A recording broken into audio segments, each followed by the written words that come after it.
የጥንቆላ ስራን ሲሰሩ በካሜራ የተያዙት ድንቅ ሰዎች። የአስማትና የጥንቆላ ስራዎች ዓለም ላይ በየትኛውም ሀገራት የሚደረጉና የታወቁ ናቸው። በተለይም የጥንቆላ ስራዎች በአረብ ዓለምና በአፍሪካ ውስጥ የታወቁና በየጊዜው የሚተገበሩ ናቸው። አንዳንድ የአፍሪካ ሀገራት በጥንቆላ ስራዎች ከመቸገራቸው የተነሳ ከባባድ ሕግን ለማውጣት ተገደዋል። በተለይም የናይጄሪያ ሕግ የአስማትና የጥንቆላ ስራዎችን በሚሰሩ ሰዎች ላይ እስከ ሞት ድረስ የሚቀጣ ሕግን አውጥተዋል። ምናልባት ከናይጄሪያውያን ጋር በስራና በህይወት የተገናኛችሁ ሰዎች ስለ ናይጄሪያውያን የጥንቆላ ስራ ምስክር ናችሁ። ታዲያ በቅናትም ይሁን በአልጠግባይነት የሰውን ዕድል፣ ቁንጅና፣ ዕውቀት፣ ጉልበትና ገንዘብ ለመውሰድ ሰዎች ሌሎች ሰዎች ላይ የጥንቆላ ስራን ይሰራሉ። ታዲያ እኔም በዛሬው ቪዲዮ የጥንቆላ ስራን ለመስራት ሲሞክሩ በካሜራ የተያዙትን ግለሰቦች ድንቅ እንቅስቃሴ ላስቃኛችሁ። በቅድሚያ ግን ወደዚህ ቻናል አዲስ ከመጣችሁ ሰብስክራይብ በማድረግ የዜና አዲስ ቤተሰብ መሆን ትችላላችሁ። ቪዲዮውን ቀለል አድርጋችሁ ላይክ በማድረግ ጀምሩት። አንደኛ ብለድ ሳምፕል። ይህ ቪዲዮ በህንፃ ላይ በተገጠመ ካሜራ የተያዘ ድንቅ ምስል ነው። ይህች አሮጊት በአንድ ሰርግ ላይ ተገኝታ ወጣቷ ሴት በተዘናጋችበት በምትመለከቱት መልኩ በመርፌ ትከሻዋን ትወጋታለች። ወጣቷ ሴት ደንግጣ ብትዞርም አሮጊቷ ግን ምንም እንዳልተፈጠረ ነበር የምታወራት። ብዙዎችም ይህች አሮጊት ሴት ከወጣቷ ላይ የወሰደችው ደሟን ሲሆን ወስዳም የወጣቷን ሴት እድል፣ ውበት ወይንም ጤና ወደ ራሷ ካልሆነም ወደ ከፈሏት ሰዎች በጥንቆላ ልታዞር እንደሆነ ያምናሉ። እናንተስ ስለዚህ ተግባር ምን ትላላችሁ? ሁለተኛ ናይጄሪያ ዊችክራፍት። ይህ ነገር በሀገረ ናይጄሪያ በዜና ጭምር መነጋገር የነበረ አስቂኝ የጥንቆላ ተግባር ነው። ክስተቱ የተቀረጸው በህንፃ ላይ በተገጠመ ካሜራ ሲሆን ምስሉ ላይ እንደሚታየው በመጀመሪያ አንዲት ነጭ መኪና ቆማ ትታያለች። ወዲያው ግን በምስሉ ላይ እንደሚታየው ሌላ ግሬ መኪና በመምጣቱና ቦታውን በመፈለጋቸው ነጩ መኪና ተነስቶ ይሄዳል። የመጣው ግሬ መኪናም በነጩ ቦታ ይቆማል። በመቀጠልም የመኪናው ባለቤት ከላይ የለበሰውን ልብሱን አውላልቆ ከመኪናው ይወርዳል። በመቀጠልም በአካባቢው ላይ ወደሚገኝ ቆሻሻ ውሃ በመሄድ ውሃውን ወደ ሰውነቱ ላይ ይረጫል። እሱ ይህንን ሲያደርግም ሌላኛው ወጣት ከመኪናው ላይ ይወርዳል። እሱም ቢሆን ከላይ ልብስ አልለበሰም ነበር። በቦታው ላይ የሚያልፉት አንዳንድ ሰዎችም በሁኔታው ተደናግጠው ይታያሉ። ሰውነቱን ጭቃ ሲቀባ የነበረው ሰውዬም በመቀጠልም በቆሻሻው ውሃው መኪናውን ይቀባዋል። ታዲያ ከዚህ በኋላ አንዳቸው ቆሻሻውን ጭቃ ሲቀቡ፣ ሌላኛው ደግሞ ከመኪና ውስጥ እባብ አውጥቶ በእጁ ይዞ መደነስ ይጀምራል። እባቡን ገድሎም ደሙን መኪናውን ይቀባዋል። ከዛ በኋላም ብዙዎች በቦታው ላይ መሰብሰብ ይጀምራሉ። ቢሆንም ግን በሀገረ ናይጄሪያ የጥንቆላ ስራ በእጅጉ የሚፈራ በመሆኑ ደፍሮ የሚናገራቸው አልነበረም። ሰዎቹ በመጨረሻም ባዶ ራቁታቸውን በህዝቡ መሃል ሲንቀሳቀሱ ታይተዋል። ታዲያ በቦታው ላይ የነበሩ በርካቶች ሰዎቹ ይህንን ያደርጉ የነበሩት ለሀብት ብለው እንደነበር ይናገራሉ።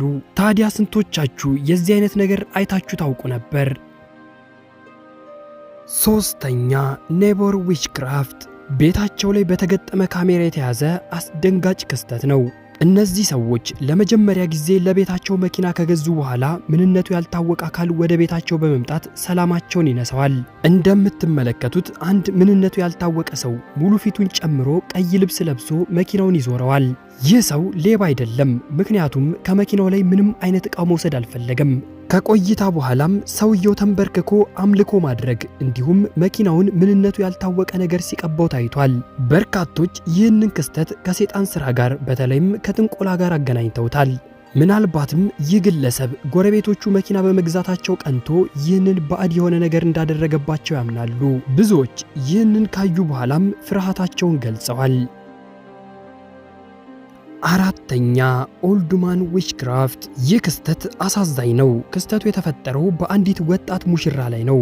በአረብ ዓለም የጥንቆላ ስራ ቢያስቀጣም አሁን ድረስ ግን በስፋት ይተገበራል። በዚህ ቪዲዮ ላይ የሆነውም ይኸው ነው።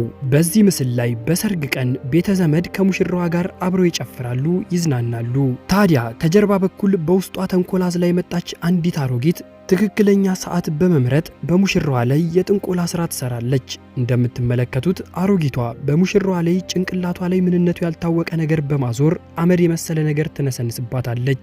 ሙሽራዋም ወዲያውኑ የተፈጠረውን ነገር ያወቀች ቢሆንም ምንም ነገር ግን ማድረግ አልቻለችም። ብዙዎች ይህች አሮጊት ዋና ዓላማዋ የሙሽራዋን ሕይወት መበጥበጥ እንደሆነና ምናልባትም ከቤተሰቦቿ ጋር የቆየ ቂም ሊኖራት እንደሚችል ይናገራሉ። አምስተኛ ሳራ ሊ በሀገረ ህንድ እጅጉን ታዋቂ የሆነች አርቲስት ናት። ታዲያ ይህች ሴት በአንድ ወቅት ከጉዞ መልስ ወደ ሀገሯ ስትመለስ እንደተለመደው አድናቂዎቿ ተገኝተው ተቀበሏት። ነገር ግን ከአድናቂዎቿ መሃል አንድ አሮጊት ወደ ሳራ በፍጥነት በመሄድ ለሰላምታ እጇን ትዘረጋለች። ምንም ነገር ያልጠረጠረችው ሳራም ሴትዮዋን ሰላም ትላታለች። ነገር ግን ይህች ሴት አርቲስቷን የተጠጋቻት ለሰላምታ ሳይሆን ለጥንቆላ እንዲሆናት ጸጉሯን ለመንቀል ነበር። ይህች ሴት ወደ አርቲስቷ ጸጉር እጇን ብትዘረጋም ጸጉሯን ግን ትስተዋለች። ይህንን ተግባርም አርቲስቷ ወዲያውኑ ነበር ያወቀችው። ቢሆንም ምንም ማድረግ አልቻለችም። ሴትዮዋም ጸጉሯን እንዳላገኘች ካወቀች በኋላ እጅጉን በተናደደና በተቆጣ ፊት ወደ አርቲስቷ በድጋሜ ትዞራለች። ቢሆንም እንደታወቀባት ስለገባት ተመልሳ መጠጋት አልቻለችም። በሀገረ ህንድ የጥንቆላ ስራ በስፋት የሚሰራና በብዙሃኑ የሚተገበር በመሆኑ አርቲስቷ የቲቪ ፕሮግራም ላይ ቀርባ ስለተፈጠረው ክስተት ተጠይቃለች። እሷም በወቅቱ በእጅጉ እንደደነገጠችና በፈጣሪ ቸርነት ከዚህ ስራ እንዳመለጠች ትናገራለች። ብዙዎችም በዚህች አሮጊት ተግባር በእጅጉ ይገረማሉ። ስድስተኛ ቱርኪ። ይህ ደግሞ በሀገረ ቱርክ የተፈጸመ አሳዛኝ ተግባር ነው። አንድ ቤተሰብ ከጊዜ በኋላ አዲስ ቤት ማሰራት ይጀምራሉ። ነገር ግን ከጥቂት ጊዜያት በኋላ ቤተሰቡ መበጥበጥና ገንዘባቸው ሙሉ መጥፋት ይጀምራል። በዚህ ግራ የተጋቡት እናትም ምናልባት ይህ ነገር ከባዕድ አምልኮና ከጥንቆላ ጋር ይገናኛል በማለት በሀገረ ቱርክ ታዋቂ የሆኑትን የጥንቆላ ስራ የተሰራባቸውን ዕቃዎች በርብረው የሚያወጡትን ሰዎች ወደ ቤታቸው ያመጣሉ። የሚገርመው ሰዎቹ ገና ወደ ቤት ከመግባታቸው ምንም ነገር ሳይሳሳቱ ቀጥ ብለው በመሄድ በጨርቅ ተጠቅልሎ ቤታቸው ውስጥ እየተቀመጠ የጥንቆላ ስራ የተሰራበትን ዕቃ ያወጡታል። በዚህም ቤተሰቡ በእጅጉ ይደናገጣል።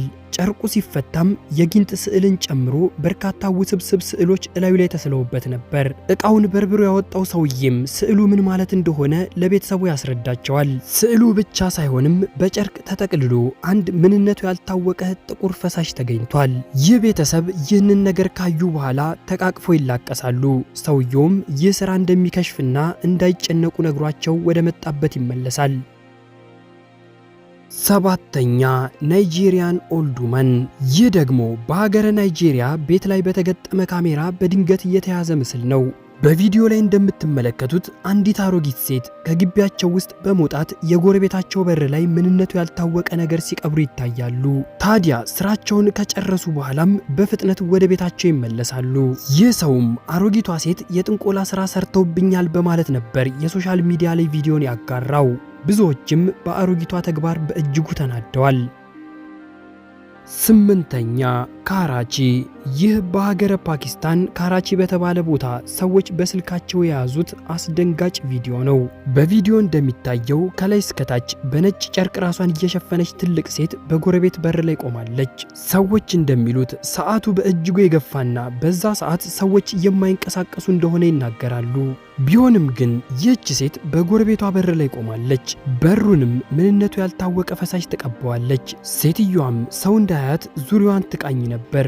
ይህንን ሁሉ ነገር ስታደርግ ጎረቤቶቿ በእጅ ስልካቸው ቢቀርጿትም በሀገረ ፓኪስታን የባዕድ አምልኮ ስራዎች በእጅጉ የሚፈሩና በስፋት የሚተገበሩ በመሆናቸው ወጥተው ሊያናግሯትና ስራዋን ሊያስቆሟት አልቻሉም። በእኛ ሀገርስ የዚህ አይነት ነገር አይታችሁ የምታውቁ ስንቶቻችሁ ናችሁ? ዘጠነኛ ጂኒ ሲባል በተለይም በአረብ ዓለም በደንብ ይታወቃል። በተለይም ማታ ማታ ጂኒዎች እንደሚታዩ ይታመናል። ጂኒዎች በሰው መልክ ካልሆነም በተለያየ እንስሳ ቅርጽ ሊገለጡ ይችላሉ። አንዳንዴም ድምፃቸውን እየሰማን ገጽታቸውን ግን ላናያቸው እንችላለን። ይህ ቪዲዮ የተያዘው በሀገረ ደቡብ አፍሪካ ሲሆን አንዲት ግለሰብ በበሩ አካባቢ ድምፅ ትሰማለች። ስታጣራ ግን ከድምፁ ውጭ ምንም ነገር የለም ነበር። ታዲያ ከሰማቸው አንጻር ጂኒ ሊሆን ይችላል በማለት የፈላ ውሃ አይወዱም ሲባል ስለሰማች ውሃ አፍልታ ድምፁን ወደ ሰማችበት ቦታ ትሄዳለች። ድምፁ ከየት እንደሚመጣ በደንብ ካጣራች በኋላም የፈላውን ውሃ ድምፁን የምትሰማበት ቦታ ላይ ትደፋዋለች። በዚህ ጊዜም ድምፁ በከፍተኛ ሁኔታ ይጨምራል። የሆነ ሰው እንደተቃጠለ ሆኖ ይጮሃል። ድምፁም ከቦታው እየራቀ ይመጣል።